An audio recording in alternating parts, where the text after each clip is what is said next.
نحمدہ و نصلی علی رسولہ الکریم اما بعد فاعوذ باللہ من الشیطان الرجیم بسم اللہ الرحمن الرحیم اجیب دعوت الداع اذا دعان فليستجیبوا لی وليؤمنوا بی لعلہم یرشدون۔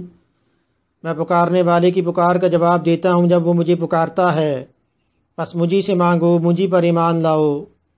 آیت کریمہ میں دعا کی اہمیت کے بارے میں بتایا گیا ہے کہ جب اللہ پاک کو پکارا جائے تو اللہ پاک اس دعا کو سنتے ہیں۔ تو ایک اہم سوال کہ نماز میں تحیات میں جب ہم درود پاک پڑھتے ہیں تو اس کے بعد کون سی دعا ہم پڑھ سکتے ہیں؟ تو ہر وہ دعا جو قرآن و سنت سے منقول ہے ہم وہ دعا پڑھ سکتے ہیں۔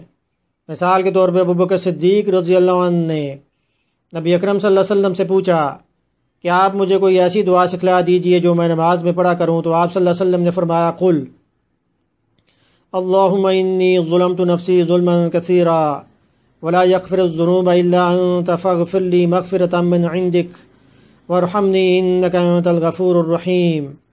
بخاری شریف میں اس کو جو روایت کیا گیا ہے۔ تو ہم نماز میں یہ دعا بھی پڑھ سکتے ہیں، یا یہ کہ نبی اکرم صلی اللہ علیہ وسلم اکثر فتنوں سے پناہ مانگا کرتے تھے۔ آپ عذاب قبر سے، دجال کے فتنے سے، زندگی اور موت کے فتنوں سے، گناہوں سے، قرض سے آپ پناہ مانگا کرتے تھے۔ اور اسی طرح بخاری شریف کی روایت نمبر 835 میں ہے کہ دعا پڑھنے والے کو جو بھی دعا پسند ہو وہ دعا مانگ سکتا ہے، اور ہم ایک سے زیادہ دعائیں بھی مانگ سکتے ہیں۔